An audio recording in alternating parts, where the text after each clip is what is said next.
Bismillahirrahmanirrahim. Kita mulakan majlis kita dengan bacaan surah Al-Kahfi ayat yang pertama sehingga ayat yang ke-10. A'udzu billahi minasy syaithanir rajim. Bismillahirrahmanirrahim.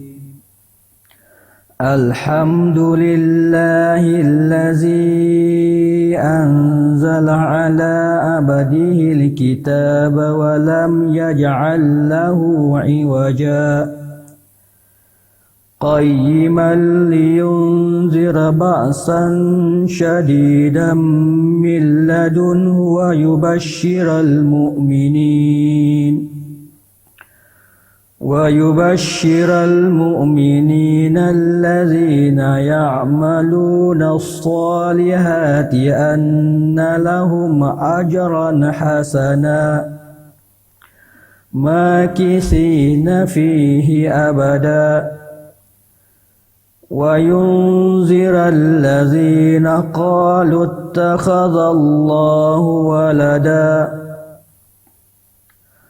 ما لهم به من علم ولا لآبائهم كبرت كلمة تخرج من أفواههم إن يقولون إلا كذبا فلعلك باخع نفسك على آثارهم إن لم يؤمنوا بهذا الحديث أسفا إنا جعلنا ما على الأرض زينة لها لنبلوهم أيهم أحسن عملا وَإِنَّا لَجَاعِلُونَ مَا عَلَيْهَا صَعِيدًا جُرُزًا أَمْ حَسِبْتَ أَنَّ أَصْحَابَ الْكَهْفِ وَالرَّقِيمِ كَانُوا مِنْ آيَاتِنَا عَجَبًا إِذْ أَوَى الْفِتْيَةُ إِلَى الْكَهْفِ فقالوا ربنا آتنا من لدنك رحمة وهيئ لنا من أمرنا رشدا صدق الله العظيم. بسم الله الرحمن الرحيم. الحمد لله رب العالمين والصلاة والسلام على رسول الأمين wa ala alihi wa ashabihi ajma'in. Rabbi israh li sadri wa yassir li amri wahlul 'uqdatam min lisani yafqahu qawli. Rabbi yassir wa la tu'assir wa tammim bil khair. Subhanaka la ilma lana illa ma 'allamtana innaka antal alimul hakim. Amma ba'd. Pada hari ini saya akan sampaikan satu kuliah maghrib dalam siri My Islam Series anjuran Sarawak Islamic Information Center ataupun dikenali juga sebagai Al-Markazu lil Ma'lumatil Islamiyah li Wilayati Sarawak ataupun dengan lebih mudah Pusat Penerangan Islam Sarawak. Tajuk yang akan saya bentang, yang akan kita bincangkan pada hari ini ialah berkenaan dengan adab seorang Muslim.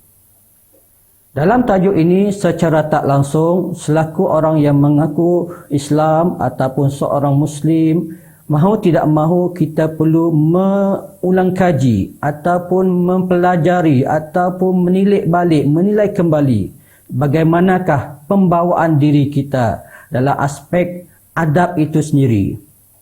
Sebagaimana yang kita sedia maklum, bila kita buka kamus bahasa, perkataan al-adab itu adalah daripada perkataan bahasa Arab yang memberi maksud iaitu kepada perilaku dan perbuatan kebaikan ataupun juga disebut sebagai perbuatan kesantunan ataupun moral ataupun sopan santun ataupun kesusilaan serta kemanusiaan.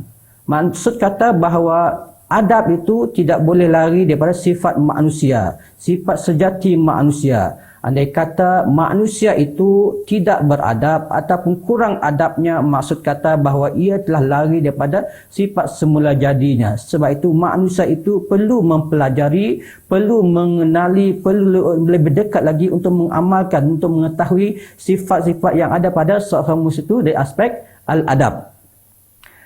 Dalam masa yang sama juga, selaku muslim, kita perlu bertanya pada diri kita. Kita persoalkan, kenapa kita perlu beradab? Memang kita tahu kita manusia dan kita perlukan adab. Tapi selaku orang beragama Islam, dengan lebih jauh lagi, apakah keperluan kita untuk beradab? Dalam hal ini, kita perlu merujuk dalam surah Al-Qalam ayat yang keempat. A'udzubillahi minasyaitonirrajim. Bismillahirrahmanirrahim. Wa innaka la'ala khuluqin azim. Yang bermaksud sesungguhnya engkau Muhammad itu memiliki di atas akhlak yang mulia ataupun peribadi yang baik. Jadi secara tak langsung dikaitkan dengan muslim, kita perlu untuk mengikut Nabi Muhammad sallallahu alaihi wasallam. Dalam ayat ini, surah Al-Qalam ini ayat keempat menjelaskan bahawa Nabi Muhammad itu sendiri berada mempunyai akhlak yang mulia. Justru itulah kita perlu mengikuti, menuruti ataupun mencontohi apa yang ada pada Nabi Muhammad sallallahu alaihi wasallam. Dari satu aspek pula, bila kita rujuk tafsir Quran, contohnya tafsir At-Tabari dalam menghuraikan ataupun mentakwilkan ayat tadi, surah Al-Qalam ayat keempat itu menyatakan yaqulu ta'ala dzikra linnabiyhi Muhammad sallallahu alaihi wasallam. Ayat di atas tadi menjelaskan untuk membicarakan tentang akhlak Nabi Muhammad sallallahu alaihi wasallam. Tafsir At-Tabari menyatakan wa innaka ya Muhammad, sesungguhnya engkau wahai Muhammad la'ala adabin azim. Di sini menjelaskan perkataan khuluqin azim itu diterjemahkan, ditakwilkan sebagai adabin azim, iaitu sesungguhnya engkau Nabi Muhammad di atas adab yang mulia, adab yang baik. Wa zalika, iaitu adab itu adabun Al-Quran. Maksud kata bahawa bila disebut sebagai adab Nabi Muhammad, akhlak Nabi Muhammad itu dijelaskan sebagai adabul Quran, adab-adab yang ada pada Al-Quran. Allazi adabahullahu bihi, yang mana Allah Ta'ala telah mentakdibkan, iaitu mendidik Nabi Muhammad sallallahu alaihi wasallam sebagaimana yang ada pada dalam Al-Quran, iaitu sebagaimana wahwal Islam wa syara'i'uhu, iaitu yang dijelaskan, yang digambarkan oleh Islam itu sendiri dan syariat-syariatnya. Jelas di sini menunjukkan keperluan kita selaku muslim untuk menghiasi diri kita dengan akhlak yang baik. Jadi secara langsung kita perlu mempelajari daripada satu masa ke satu masa, memperbaiki diri kita, dan masa sama juga kita membuka kitab, berguru dan sebagainya, khusus untuk memperbaiki diri kita. Selain daripada itu juga, bila kita kena kaitkan dengan Nabi Muhammad sallallahu alaihi wasallam, iaitu kita lihat bagaimana kesaksian orang-orang Arab jahiliyah sebelum Nabi Muhammad itu diutuskan menjadi nabi, iaitu sekitar umurnya sebelum 40 tahun lagi. Ketika itu Nabi Muhammad hanyalah orang biasa, namun penduduk Mekah ketika itu telah mengenali Nabi, telah memberi gelar kepada Nabi sebagai Al-Amin. Al-Amin itu bermaksud orang yang amanah, orang yang terpercaya, orang yang mempunyai akhlak yang baik. Itu ketika Nabi Muhammad sallallahu alaihi wasallam belum lagi diutuskan menjadi rasul. Apatah lagi apabila Nabi Muhammad sallallahu alaihi wasallam itu telah diutuskan menjadi rasul, maka sudah pasti baginda Nabi Muhammad sallallahu alaihi wasallam ditakdibkan ataupun dididik oleh Allah SWT dengan akhlak-akhlak yang mulia, sebagaimana yang diakui oleh Nabi Muhammad sallallahu alaihi wasallam dalam satu hadis, innama bu'istu liutammima salihal akhlaq fi lafzin makarimal akhlaq, iaitu bermaksud Aku diutuskan hanya untuk menyempurnakan akhlak-akhlak yang mulia. Itu pengakuan Nabi Muhammad sallallahu alaihi wasallam. Mana kata bila kita buka buku, mempelajari adab-adab yang baik itu, secara tak langsung kita perlu untuk memfokuskan, menumpukan perhatian kita kepada Nabi Muhammad sallallahu alaihi wasallam selaku orang yang terbaik akhlaknya, orang yang terbaik adabnya di muka bumi ini.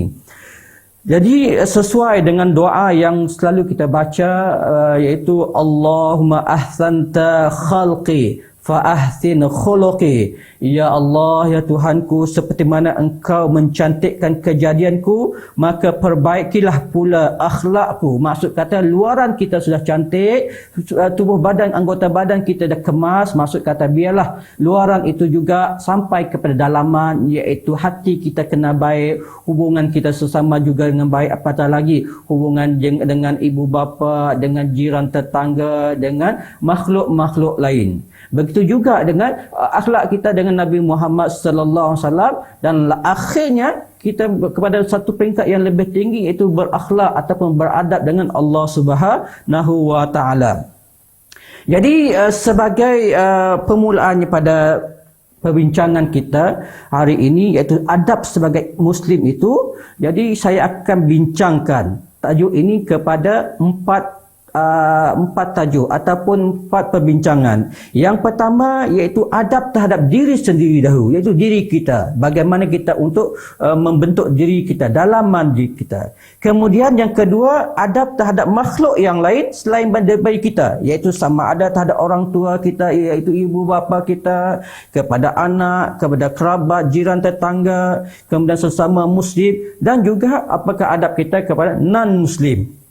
Dan seterusnya kita akan bincang juga, iaitu berkenaan akhlak kita dengan makhluk-makhluk yang lain selain daripada manusia, sama ada dengan binatang, sama ada dengan tumbuh-tumbuhan dan sebagainya. Dan yang ketiga pula kita akan bincang mengenai adab terhadap Rasulullah sallallahu alaihi wasallam. Apakah bagaimana kita untuk beradab dengan Nabi Muhammad sallallahu alaihi wasallam. Walaupun Nabi Muhammad sallallahu alaihi wasallam itu telah meninggal dunia, telah 1400 tahun lebih telah meninggalkan kita, namun kita masih perlu untuk beradab dengan Nabi Muhammad sallallahu alaihi wasallam. Bagaimana cara kita untuk beradab dengan Nabi Muhammad, saya akan bincangkan selepas ini. Dan yang pada kemuncaknya nanti saya akan bincangkan juga sentuh panduan-panduan bagaimana kita beradab terhadap Al-Khaliq, iaitu pencipta, iaitu kepada Allah Subhanahu wa taala. Sebab itu adab kita tadi daripada diri kita sendiri kepada makhluk, kepada Nabi Muhammad, akhirnya nanti kepada adab kita terhadap Allah Subhanahu wa taala. Okey. Baiklah, bagi tajuk yang pertama ataupun perbincangan yang pertama, iaitu adab terhadap diri sendiri. Jadi selaku muslim, apakah yang perlu kita buat, apakah perlu kita sediakan untuk diri kita sendiri, untuk kita beradab dengan diri kita sendiri. Maksud di sini ialah salah satu kunci utama mencapai kebahagiaan di dunia dan juga di akhirat adalah dengan beradab terhadap diri sendiri, iaitu melalui penyucian jiwa ataupun disebut sebagai tazkiyatun nafsi, sebagaimana disebut dalam kitab Al-Ihya Ulumuddin oleh Imam Al-Ghazali. Dia menekankan perkataan tazkiyatun nafsi, iaitu membersihkan diri kita ini, iaitu hati kita daripada kotoran, daripada segala ancaman godaan-godaan dunia. Dan selain daripada itu, kita perlu juga memperbaiki kekurangan yang sedia ada. Sebab itu perkara ini perlu dilakukan secara berterusan. Dalam hal ini juga Allah Subhanahu wa taala telah berfirman dalam surah Asy-Syamsu ayat yang ke-9 sampai yang ke-10, A'udzubillahi minasyaitonir rajim. Qad aflaha man dzakkaha wa qad khaba man dassaha. Iaitu yang bermaksud sesungguhnya beruntunglah orang yang mensucikan jiwa itu, dan sesungguhnya merugilah orang yang mengotorinya. Jadi di sini jelas menunjukkan bahawa Al-Quran itu mengiktiraf orang yang membersihkan jiwanya tadi, tazkiyatun nafsi itu orang yang berjaya, orang yang beruntung, orang yang mencapai kejayaannya. Sebaliknya bagi orang yang mengotorkan jiwanya, orang yang melakukan fasik, pamungkar dan sebagainya, maka ia sendiri akan mengalami kerugian baik di dunia dan juga di akhirat. Seterusnya pula ialah setiap Muslim hendaklah selalu berusaha menjaga ketakwaan dirinya dan melakukan perkara yang terbaik untuk dirinya sendiri maupun orang lain. Rasulullah sallallahu alaihi wasallam bersabda dalam menjelaskan perkataan at-taqwa itu sendiri, iaitu ittaqillahi haitsuma kunta wattabi' sayyi'atal hasanata tamhuha wa khaliqin nas bi khuluqin hasan. Bertakwalah kepada Allah dimanapun kamu berada, ikutilah setiap perbuatan jelek dengan kebaikan, pasti akan menghapuskannya, dan bergaullah dengan manusia dengan akhlak yang baik, dengan adab yang mulia. Hadis riwayat At-Tirmizi, nombor hadis 1987.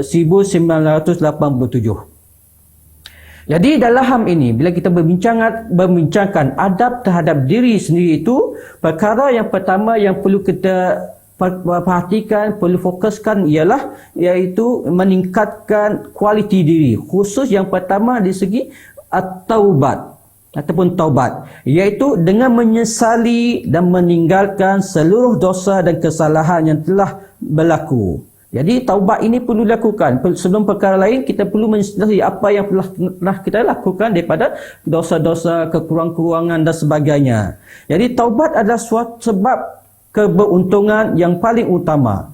Kerana dengannya seseorang menyedari kesalahan dan kekurangan dirinya dan kemudian melakukan perbaikan. Dalam ini kita perlu sedar bahawa manusia itu sering melakukan kesalahan, sering melakukan kesilapan, sering juga terjerumus dengan perkara-perkara yang mungkar. Sebab itu Allah Subhanahu wa taala berfirman dalam surah An-Nur, a'udzubillahi minasyaitonir rajim. Wa tubu ilallahi jami'a ayyuhal mu'minun la'allakum tuflihun. Sadaqallahul azim. Dan bertaubatlah kamu sekalian kepada Allah, wahai orang-orang yang beriman, supaya kamu beruntung. Di pada ayat ini menjelaskan bahawa orang-orang yang beriman itu satu sifatnya ialah bertaubat kepada Allah Ta'ala. Hasil daripada taubat itu adalah keberuntungan ataupun kejayaan. Sebab itu ayat di sini, la'allakum tuflihun. Mudah-mudahan, moga-moga kamu mencapai kejayaan, kamu mendapat keberuntungan. Sebab itu kita perlu, setiap daripada kita ini perlu untuk bertaubat kepada Allah Subhanahu wa taala. Itu pertama, taubat. Yang kedua ialah muraqabah. Apa maksud muraqabah? Muraqabah bermaksud merasa selalu diawasi oleh Allah Subhanahu wa taala, sehingga berhati-hati dalam berbuat ataupun dalam melakukan apa saja. Kita rasa ada orang memerhati kita. Kita ada rasa ada sesuatu yang memerhati kita. Sebab itu kita perlu muraqabah, iaitu orang yang menghadirkan pada dirinya muraqabatullah, iaitu pengawasan daripada Allah Subhanahu wa taala, akan menjadi orang yang muhsin, iaitu orang yang sentiasa berusaha melakukan kebaikan. Dan ini adalah darjat agama ataupun satu tahap dalam keislaman itu sendiri yang paling tinggi, sebagaimana kita rujuk dalam surah An-Nisa ayat 125, firman Allah Taala, a'udzubillahi minasyaitonir rajim. Wa man ahsanu dinan mimman aslama wajhahu Allah wa huwa muhsinun wattaba'a millata Ibrahim hanifa. Dan siapakah yang lebih baik agamanya daripada orang yang ikhlas menyerahkan dirinya kepada Allah, sedang dia pun muhsin, iaitu mengerjakan kebaikan dan mengikuti ajaran Nabi Ibrahim yang lurus. Surah An-Nisa ayat 125. Seterusnya, selepas muraqabah, kita perlu muhasabah, iaitu selalu menilai dengan apa yang telah dilakukannya, kerana yang namanya manusia itu tidak luput daripada kekurangan, daripada kesalahan. Sebab itu kita perlu mempersoalkan diri kita, apakah kita telah melakukan segala sesuatu dengan semestinya, ataupun telah menunaikan segala yang Allah Ta'ala perintahkan, ataupun menjauhi segala perkara yang Allah larang, baik dalam urusan dunia atau lebih lagi apabila dalam urusan akhirat. Dalam hal ini kita boleh rujuk dalam surah Al-Hasyr ayat 18. A'udzubillahi minasyaitonir rajim. Ya ayyuhalladzina amanu taqullaha wal tanzur nafsum ma qaddamat lighad. Wahai orang-orang yang beriman, bertakwalah kepada Allah dan hendaklah setiap diri memerhatikan apa yang diperbuatnya untuk hari esok, iaitu pada hari akhirat. Jadi secara tak langsung kita faham, kita boleh ambil pengajaran di sini bahawa orang-orang yang beriman itu dia sifat tadi bertakwa, bermuraqabah dan muhasabah, lantas dirinya untuk memerhatikan dalam bekalannya tadi yang dilakukannya di dunia itu, apakah benda tersebut telah jadi sudah clear di sisi Allah Ta'ala, apakah segala tanggungjawab telah ditunaikannya, ataupun segala kesalahan ataupun segala kekurangan telah dimohon ampun ataupun tidak. Sebab itu perlu memperbaiki diri, bermuhasabah diri. Dan yang keempat pula adalah al-mujahadah. Mujahadah bermaksud selalu bersungguh-sungguh dan mengupayakan yang terbaik dengan segala hal. Termasuklah bermujahadah dalam mengalahkan nafsu diri kita sendiri, kerana ia adalah musuh yang nyata yang paling berbahaya. Orang yang selalu bersungguh-sungguh, maka Allah Ta'ala akan bukakan jalan-jalan kebaikan baginya. Sebagaimana firman Allah Subhanahu Wa Ta'ala dalam surah Al-Ankabut ayat 69. A'udzubillahi minasyaitonir rajim. Walladzina jahadu fina lanahdiyannahum subulana, yang bermaksud dan orang-orang yang berjihad untuk mencari keredaan kami, benar-benar akan kami tunjukkan kepada mereka jalan-jalan kami. Bermaksud kesungguhan seseorang Muslim itu untuk memperbaiki dirinya, untuk melakukan kebaikan, untuk bermujahadah, untuk bermuhasabah, untuk bermuraqabah dan untuk bertakwa kepada Allah SWT itu, kesungguhan itu, komitmen yang tinggi Allah akan takdirkan, Allah akan berikan jalan-jalan baginya untuk mencapai kejayaan.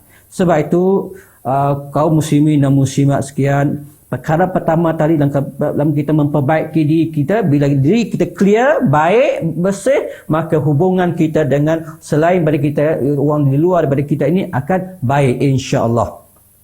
Okey, baiklah. Kita akan sambung pada tajuk yang kedua dalam adab seorang Muslim itu, iaitu adab sesama makhluk. Hubungan kita dengan orang lain, sesama manusia. Jadi adab sesama makhluk meliputi adab terhadap orang tua, adab terhadap anak dan pasangan suami isteri, saudara, kerabat, tetangga, sesama Muslim, dan juga adab terhadap non-Muslim. Bahkan juga adab itu bila kita sesama makhluk ini juga kita perlu untuk beradab dengan selain daripada manusia itu, iaitu yang sebut saya tadi, iaitu haiwan ataupun tumbuh-tumbuhan. Perlu ada juga kita beradab dengan mereka. Baiklah. Yang pertama iaitu adab kepada orang tua, iaitu ibu bapa kita. Hak kedua orang tua atas diri kita sangat besar, kerana menurut mereka lah kita ada di dunia ini. Maka tanpa mereka, maka mustahil kita wujud. Jadi dengan adanya mereka itulah kita dilahirkan di dunia ini. Mereka juga yang merawat kita, memberi menekankan kesihatan kita, mendidik kita dengan kepayahan sampai kita boleh untuk berdikari, boleh untuk bergerak sendiri. Allah SWT pun mewajibkan setiap Muslim untuk berbakti kepada kedua orang tuanya. Allah SWT berfirman, A'udzubillahi minasyaitonir rajim. Wa qadha rabbuka alla ta'budu illa iyyah wa bil walidaini ihsana. Maksudnya, Dan Tuhanmu telah memerintahkan supaya kamu jangan menyembah selain daripada Dia. Dan hendaklah kamu berbuat baik kepada ibu bapamu dengan sebaik-baiknya. Daripada ayat ini, kita boleh memahami bahawa hubungan ketaatan pada Allah Subhanahu Wa Taala itu dikaitkan dengan hubungan ketaatan kita kepada kedua ibu bapa kita. Jadi sudah selayaknya kita ini melakukan satu adab yang baik kepada mereka berduanya, iaitu dengan sebaik-baiknya. Yang pertamanya mungkin kita boleh lakukan ialah mentaati mereka selama bukan dalam perkara maksiat. Maksud kata bahawa selagi benda itu perkara yang ma'ruf, perkara yang baik, maka wajib kita mentaati mereka, menuruti kata mereka. Yang kedua ialah menghormati dan memuliakan mereka baik dengan perbuatan maupun perkataan. Baik itu perbuatan dari segi tingkah laku kita, dari segi cara kita bergaul dengan mereka. Begitu juga cara kita bercakap, berbual dengan mereka, tidak meninggikan suara ataupun tidak menggunakan perkataan yang kasar dan sebagainya. Jadi jangan pernah berbuat ataupun berkata kasar kepada keduanya, kerana itu termasuk dalam perkara yang dosa besar. Wal-iyazubillahi min zalik. Dan yang ketiga ialah berbuat bakti kepada keduanya dengan semaksimal, sebanyak-banyak yang mungkin. Seperti dengan melayani dan mencukupi keperluan mereka. Sebab daripada mereka lah terbukanya keberkatan, terbukanya rezeki anak-anak ataupun orang di bawahnya. Sebab itu selagi mana orang tua kita ada, maka apabila mereka berdoa dengan ikhlas kepada Allah Ta'ala, maka kurniaan itu Allah Ta'ala akan sampaikan, Allah akan takdirkan menjadi makbul mereka untuk kebahagiaan, kesejahteraan anak-anaknya. Selain daripada itu juga kita perlu mendoakan kepada kedua mereka, menjaga kehormatan keduanya serta menyambung silaturahim dengan kerabat dan orang-orang yang terdekat mereka. Maksud kata bahawa kita bukan sekadar menghormati ibu bapa kita, tetapi juga kita perlu untuk menghormati orang yang rapat dengan ibu bapa kita. Mungkin kawan-kawannya, mungkin bapa saudara kita atau mak saudara kita. Begitu juga jiran tetangga yang kenal dengan ibu bapa kita. Maksud kata bahawa jika ibu bapa kita tidak ada lagi di dunia ini, maka orang yang dekat dengan mereka itulah perlu kita hormati, perlu kita angkat mereka itu menjadi orang tua kita. Maka tanggungjawab kita terhadap mereka itu sama juga seperti kita menghormati orang-orang yang telah meninggal dunia tadi. Maka abang ataupun adik-beradik, pak saudara kita, mak saudara kita ataupun sahabat anda kepada ibu bapa kita, perlu kita hormati juga, perlu kita muliakan mereka sebagaimana kita memuliakan ibu bapa kita. Okey. Yang keduanya adalah adab kepada anak. Tadi kepada ibu bapa. Yang kedua ini adalah adab kepada anak. Anak juga memiliki hak daripada orang tuanya seperti mendapat nafkah, mendapat kasih sayang dan pendidikan yang sebaiknya. Orang tua harus beradab yang baik kepada anak-anak mereka, kerana itu bahagian daripada kasih sayang dan keteladanan. Maksud kata bahawa perilaku mak bapak itu, orang tua itu akan dilihat oleh anak-anak mereka. Anak-anak mereka akan terdidik dengan pergaulan orang tuanya. Kalau orang tuanya selalu melakukan perkara-perkara yang baik, perkara-perkara yang soleh, insya-Allah perbuatan itu secara tak langsung dididik kepada anak-anaknya. Sebab itu apabila seorang anak itu dilahirkan, maka tanggungjawab ibu bapa tadi perlu untuk memberi nama anaknya nama-nama yang baik. Maksud kata nama yang baik itu ialah nama yang di sisi agamanya memberi maksud yang baik. Kita tak boleh beri nama yang tanpa maksud yang baik. Jadi selaku ibu bapa memberi nama yang baik. Begitu juga memberi akikah, kemudian dididik sampai dewasa. Bahkan jauh sebab itu kita undur balik, bukan sekadar memberi nama yang baik, memberi nafkah yang baik, tapi ketika kita memilih isteri pun ataupun memilih suami pun, hendaklah memilih pasangan hidup yang baik. Kerana daripada mereka itulah akan lahir di generasi yang baru, iaitu generasi anak-anak tadi. Jadi tanggungjawab itu perlu ditekankan dalam memilih pasangan masing-masing. Seterusnya juga orang tua harus mengarahkan ataupun mendidik anak-anak mereka untuk menjalankan syariat Allah. Contohnya seperti perkara solat, perkara puasa dan lain lagi, dan memberi teguran kepada anak-anak. Jadi ibu bapa jangan rasa berat hati untuk memberi teguran, untuk memberi nasihat kepada anak-anaknya jika mereka lalai.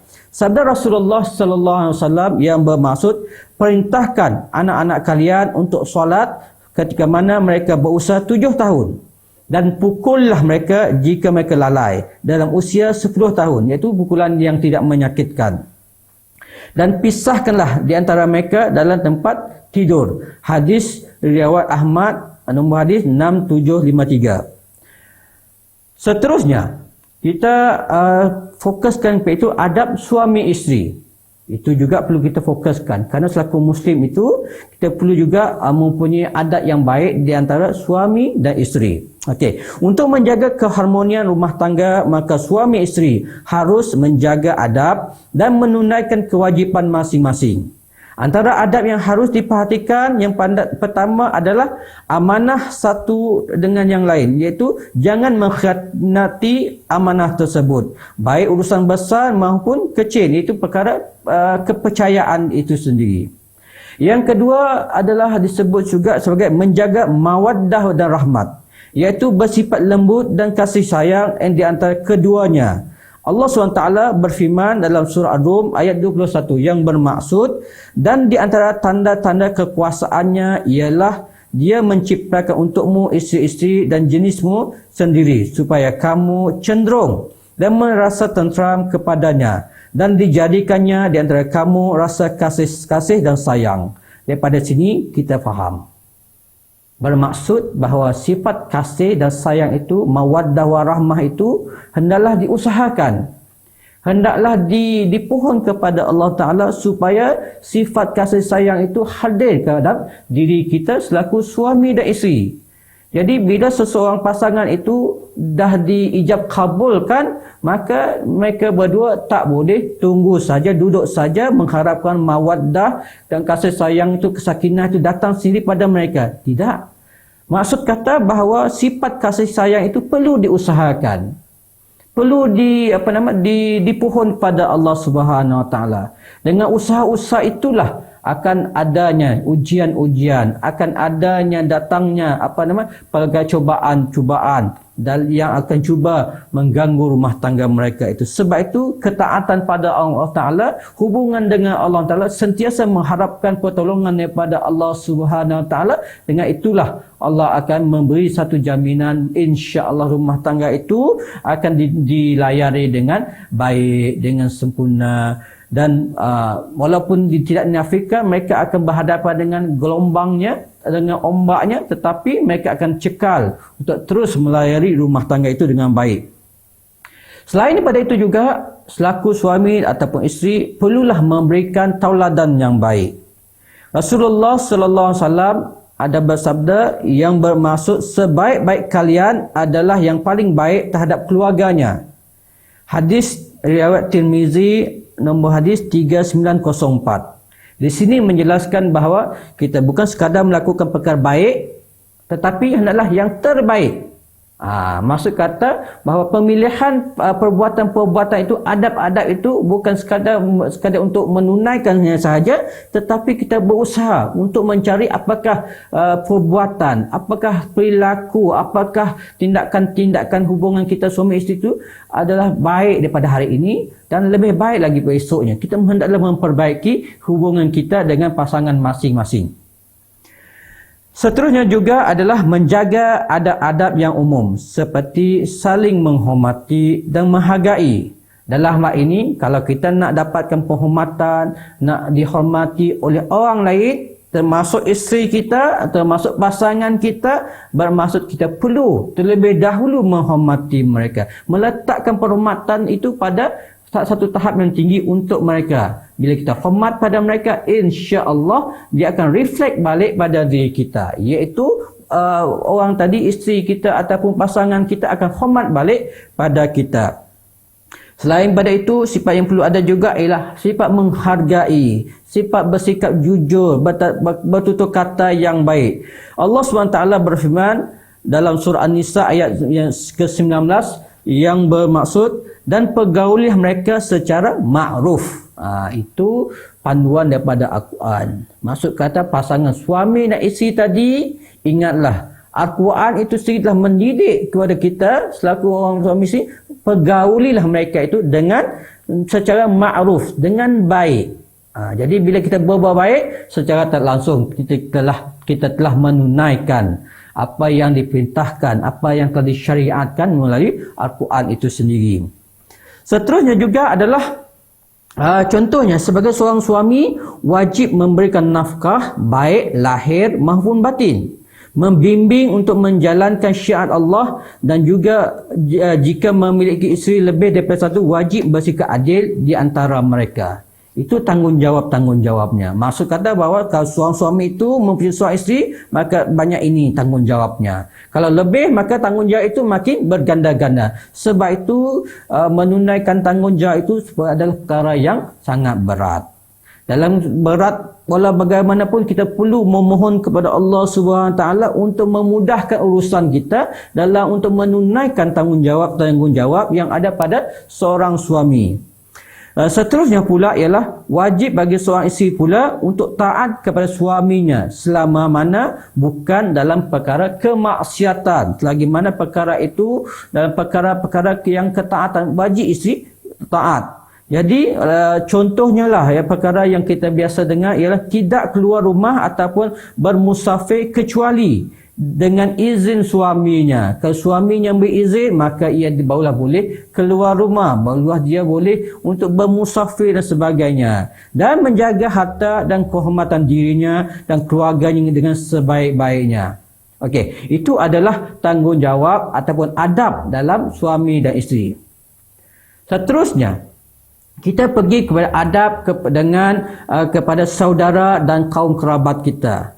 Iaitu saudara dan kaum kerabat adalah orang yang paling dekat kepada kita secara nasab, secara keturunan. Maka sudah semestinya kita menjaga adab dan memperlakukan mereka dengan baik. Yang muda menghormati yang tua menyayangi yang muda, saling membantu.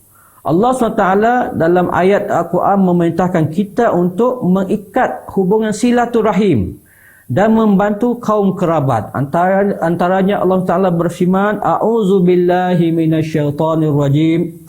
Wattaqullaha alladzi tasaaluna bihi wal arham. Innallaha kana 'alaikum raqiba. Maksudnya, dan bertakwalah kepada Allah dengan mempergunakan namanya. Kamu saling meminta satu sama lain dan peliharalah hubungan silaturahim. Sesungguhnya Allah selalu menjaga dan mengawasi kamu. Surah An-Nisa ayat yang pertama. Maksud kata bahawa hubungan kita dengan saudara-saudara kita, adik-beradik kita, dengan bapa saudara kita, mak saudara kita, kaum kerabat yang dekat itu secara tak langsung, itu adalah tuntutan Al-Quran itu sendiri. Satu perundangan daripada Allah Subhanahu yang syariat Nabi Muhammad sallallahu alaihi wasallam. Jadi hubungan kekeluargaan itu hendaklah erat di antara satu sama lain. Sebab itu dalam satu pesan daripada seorang Tok Guru di pondok di Kelantan ada menjelaskan bahawa, menerangkan pada kami, kalau adik-beradik, anak kita ini selalu bergaduh, tidak ngam di antara satu sama lain, maka periksalah hubungan kita dengan adik-beradik yang lain. Maksud kata bahawa kalau hubungan kita adik-beradik kita tidak baik, maka Allah Ta'ala zahirkan melalui hubungan anak kita sendiri tidak baik antara satu sama lain, nak bergaduh dan sebagainya. Sebab itu untuk memastikan, untuk menjamin hubungan anak-anak kita baik antara satu sama lain, saling hormat menghormati, tidak bergaduh dan sebagainya, saling bantu-membantu, maka hubungan kita dengan adik-beradik kita yang lain, dengan saudara yang terdekat pun kena baik juga. Kalau hubungan kita dengan saudara kita yang lain baik, maka Allah Ta'ala akan bersihkan, Allah akan rawat hubungan anak-anak kita lagi tadi akan baik kembali. Itu dia punya rumusnya. Okey. Allah Ta'ala juga berfirman, A'udzubillahi minasyaitonirrajim. Innallaha ya'muru bil adli wal ihsan wa ita'i dzil qurba. Sesungguhnya Allah menyuruh kamu berlaku adil dan berbuat kebajikan dan memberi kepada kaum kerabat, iaitu menghubungkan silaturahim di kalangan saudara dan kerabat yang dekat. Surah An-Nahl ayat 90. Jadi saya tak langsung bahawa kalau kita pernah menziarahi bapa atau saudara kita, mamak saudara kita ataupun keluarga yang kita dekat, rupa-rupanya perbuatan ziarah itu ada satu perbuatan agama, iaitu satu adab dalam kita antara satu sama lain untuk mengeratkan hubungan kekeluargaan. Sebab itu apabila satu pihak itu mengadakan majlis kenduri kendara secara tak langsung, kehadiran kita bila kita diundang, dijemput menghadiri majlis tersebut, rupa-rupanya perkara tersebut adalah satu perkara yang diminta ataupun satu perkara yang dijelaskan oleh dalam Al-Quran itu sendiri untuk mengeratkan hubungan silaturahim di antara satu dengan yang lain. Okey. Seterusnya pula kita pergi kepada adab dengan jiran tetangga. Tetangga memiliki hak yang istimewa kerana mereka adalah orang yang terdekat secara tempat tinggal dengan kita, yang hampir jiran sebelah rumah dan sebagainya. Islam mengarahkan setiap Muslim untuk berbuat baik dan menjaga adab terhadap tetangganya. Rasulullah sallallahu alaihi wasallam dalam hal ini bersabda bahawa barang siapa yang beriman kepada Allah dan hari Rasul, maka hendaklah dia memuliakan tetangganya. Jadi jelas di sini Allah Taala, Nabi Muhammad sallallahu alaihi wasallam memberi petunjuk, memberi bimbingan kepada umat Islam itu sendiri untuk menjaga tetangganya, itu iaitu untuk memuliakan tetangganya. Jadi secara langsung bila kita sebut memuliakan itu maksud kita perlu hormat mereka, untuk menjaga hubungan yang baik antara satu sama lain, bertoleransi dan sebagainya. Dan kita perlu juga untuk mengelakkan daripada elemen-elemen pergaduhan, elemen-elemen yang tidak baik. Sebab itu kita nak jaga pesanan Nabi itu, sunnah Nabi itu, supaya kita menjadi tetangga yang baik. Sebab kita nak jaga diri kita dahulu. Walaupun kadang-kadang tetangga kita tadi belum lagi memberi refleks ataupun reaksi yang baik, tetapi biarlah kita sendiri yang memulakan kebaikan. Okey, baiklah. Dalam kita membincangkan adab dengan tetangga, antara perkara yang boleh kita tekankan adab-adabnya ialah yang pertama, tidak mengganggu ataupun menyakitinya, baik secara fizikal, baik secara bunyi-bunyian dan sebagainya. Jika kita diganggu ataupun disakiti, hendaklah bersabar. Kalau mereka yang buat, kita kena sabar dahulu. Kerana sabar itu tinggi nilainya di sisi agama. Rasulullah sallallahu alaihi wasallam bersabda, barang siapa beriman kepada Allah dan hari akhirat, maka janganlah menyakiti tetangganya. Jadi jelas di sini hadis riwayat Al-Bukhari, hadis nombor 6018, dan hadis riwayat Muslim menjelaskan jangan menyakiti tetangga.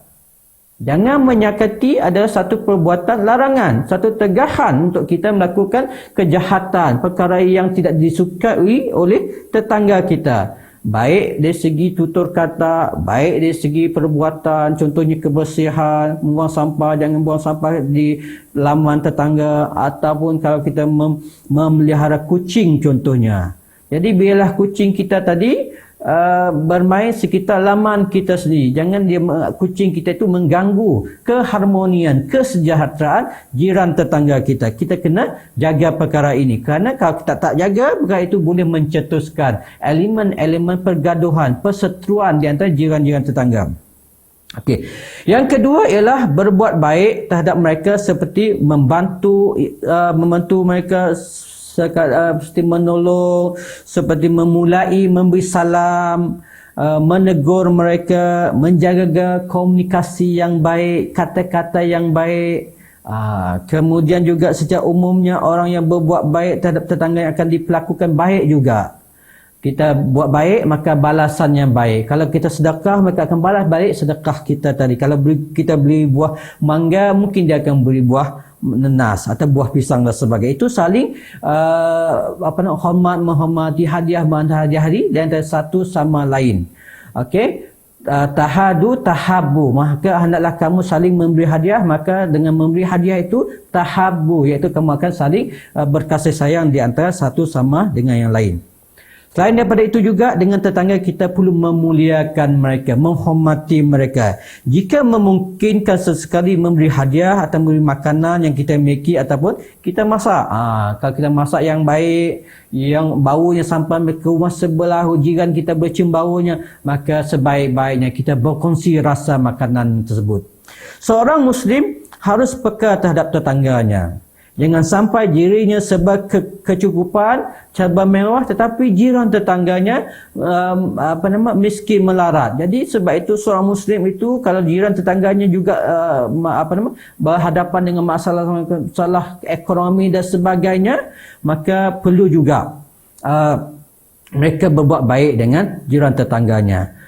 Dan seterusnya juga ialah adab sesama Muslim. Secara tak langsung, kelompok yang lebih ramai lagi, kita perlu untuk menjaga adab-adab. Antara yang biasa lazim kita buat ialah menegur mereka, memberi salam.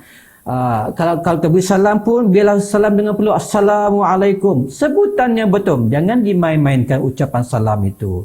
Walaupun nampak mudah, walaupun nampak santai, sebutan yang salah itu dia akan melazimi kita selalu sebab benda yang tak salah akan menjadi ikutan kepada generasi yang lain. Jadi kita perlu memberi contoh yang baik, teladan yang baik, itu memberi salam yang betul, lafaz yang betul, Assalamualaikum.